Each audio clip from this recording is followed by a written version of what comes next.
So let's move on to our examples for finding the moment of inertia using the parallel axis theorem and the perpendicular axis theorem. So our first example जो होगा हमारा क्या होगा, solid rectangular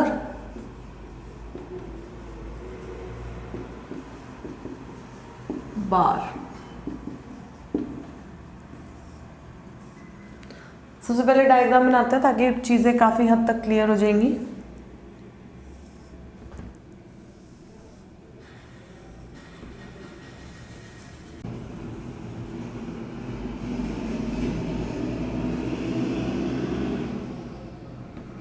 ये मेरा एक rectangular बार आ गया है, ठीक है. इसके अंदर सबसे पहली चीज़ तो हमें निकालना किसके अबाउट है, अबाउट एन एक्सिस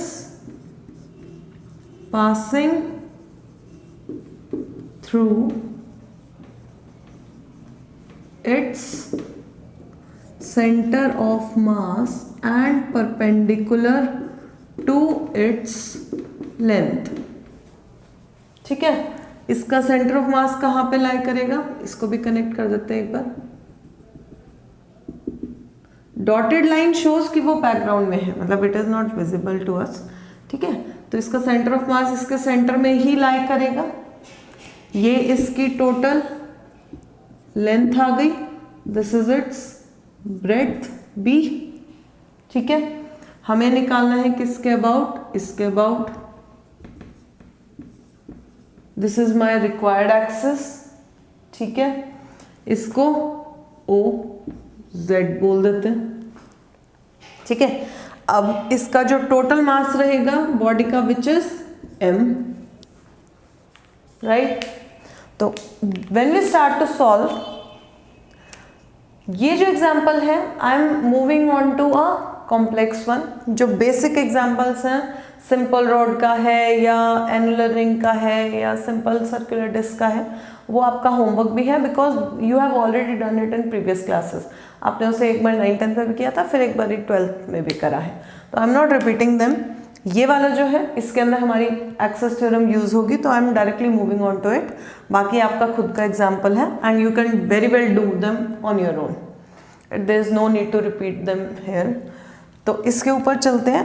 अब प्रीवियस क्लासेस में जो हमने किया था, इफ़ यू रिमेंबर, हम क्या करते थे, हमेशा एक एलिमेंट उठाते हैं. अब अगर मेरे पास ये एक रेक्टेंगुलर बार है तो मैं इसके अंदर एक लैमिना उठाऊंगी एज एन एलिमेंट. तो यहां से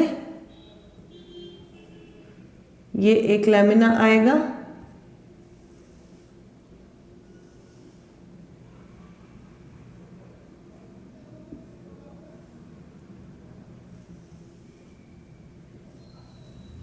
इस तरीके से. ठीक है, इसका डिस्टेंस इस एक्सिस से क्या होगा, दिस डिस्टेंस इज एक्स. और ये किसका डिस्टेंस है, एक ऐसी एक्सिस जो इस एलिमेंट के परपेंडिकुलर पास कर रही है. हम निकालेंगे इस एक्सिस के अलोंग और फिर पैरेलल एक्सिस थ्योरम लगा के हम जो मेरी रिक्वायर्ड एक्सिस है वहां से निकालेंगे. इस जो एलिमेंट है इसकी विड्थ क्या है, dx. क्लियर है. अब स्टार्ट करते हैं. कंसिडरिंग एन एलिमेंट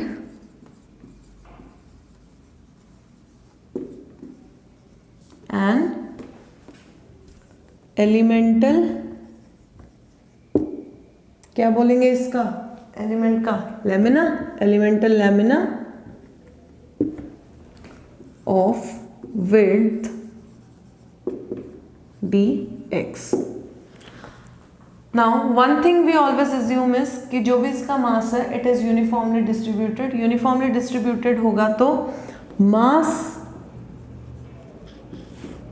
पर यूनिट लेंथ क्या आएगा, m/l. Mass of this elemental lamina m/l into dx. ये मेरे पास मास आ गया. Now this is a standard result भी आप इसे बोल सकते हैं, या जो मैंने स्मॉलर एग्जांपल्स आपको बोला है कि आप अपने आप कर सकते हैं, तो उसका एक रिजल्ट निकल के आता है कि आप एक अगर रेक्टेंगुलर लैमिना ले रहे हैं एंड उसके परपेंडिकुलर अगर आप कोई एक्सिस लेते हैं तो उसके अलोंग अगर आप मोमेंट ऑफ इनर्शिया निकालते हैं तो it comes out to be, इसकी जो लेंथ है इस एलिमेंटल लैमिना की लेंथ कौन सी होती है, जो it is the longest side इसकी कौन सी आएगी, बी वाली। So the standard result is I निकल के आता है ml²/12। इसी को हम यहाँ पे यूज करेंगे, will make use of this thing. यहाँ पे मेरा I along z' I right z', क्योंकि z' मुझे नहीं चाहिए, मुझे चाहिए z, तो Iz' क्या होगा, mass of lamina ml which is this into b²/12। Value put करते हैं, m/l dx b²/12 which will come out to be mb²/12l into dx. This is my Iz'. At this point we'll make use of using parallel axis theorem. उसने क्या बोला था, parallel axis theorem states कि जो भी मेरी required axis है उसके अलोंग जो मोमेंट ऑफ इनर्शिया होगा it will be equal to the sum of moment of inertia about some parallel axis which is passing through the centre of mass. तो उसके सेंटर ऑफ मास जो मेरा lamina का elemental lamina है उसके centre of मास से लाई कर रहा है Iz' plus product of mass of the lamina into the square of distance between them. तो मेरे पास Iz क्या आएगा, Iz' plus ml into x का square. Therefore Iz will be equals to, इसकी वैल्यू डाल देते हैं, mb²/12l into dx plus ml again m/l dx है, x² आ जाएगा m/l x² dx। dx element है, इसका मतलब it is not the total moment of inertia. Total moment of inertia Iz क्या आ जाएगा, mb², m इधर है m इधर है, l यहाँ है l यहाँ है, m/l इज कॉमन तो m/l को बाहर ले लेते हैं, it will B integration b²/12 plus x² dx। अब ये इंटीग्रेशन कहाँ से कहाँ जाएगी, ये तो सेंटर के ऊपर लाई कर रहा है, that means this is l/2, this is l/2। अगर ये मेरा सेंटर है तो this is -l/2, this is plus l/2, तो मेरी लिमिट कहाँ से जाएगी, minus of l/2 two plus l/2। इस स्टेप के बाद नॉर्मल इंटीग्रेशन है, यहाँ पे कोई भी x नहीं है तो इसके साथ एक x का प्रोडक्ट आ जाएगा, x² का इंटीग्रेशन विल बी x³/3। तो ये स्टेप आई एम स्किपिंग, जो आपका होमवर्क है अगेन। तो Iz will come out to be ml² plus b² whole divided by 12। So this is my moment of inertia about the required axis which is passing through the center of mass of a solid rectangular bar and perpendicular to its length. Clear है? It is not very difficult. Basic हमने एक elemental उठाना है, element, उसका मैंने मास per unit length निकाल के multiply किया मेरे एलिमेंट की लेंथ के साथ, उसका मास आ गया।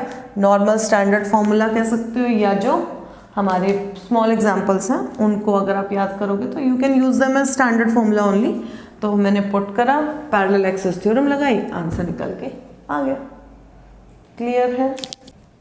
ठीक है, आगे चलते हैं। इसी के अंदर एक छोटा सा एग्जांपल और करते हैं। सपोज मेरे पास अब z एक्सिस के अलोंग आ गया। अब मुझे कोई बोलता है कि तुम एक काम और करो, मुझे इसके कॉर्नर के अक्रॉस कोई एक्सिस है p, उस एक्सिस के अलोंग और निकाल दो।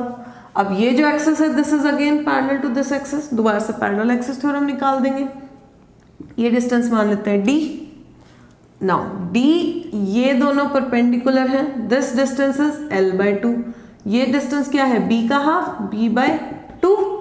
d निकल के आ जाएगा पाइथागोरस थ्योरम ओनली। तो मेरे पास क्या हो जाएगा, direct I P will be equals to IZ plus m जो इसका टोटल मास है इनटू d का स्क्वायर। इसके अंदर IZ की वैल्यू पुट कर दो, d की वैल्यू b और l की टर्म्स में निकालो, जो आंसर आएगा that will be my resultant moment of inertia about, ये वाला कौन सा होएगा, it is the moment of inertia about A corner of a solid rectangular bar. That's it, यही था, कोई मुश्किल नहीं है। एक एक स्टेप अगर बहुत अच्छे से फॉलो करके चलोगे, सीरियल वाइज चलोगे, तो answer is very easy. Clear है, आगे चल सकते हैं। So let's move. अगर नहीं आना तो please leave in the comment section, I will get back to you. Let's move forward.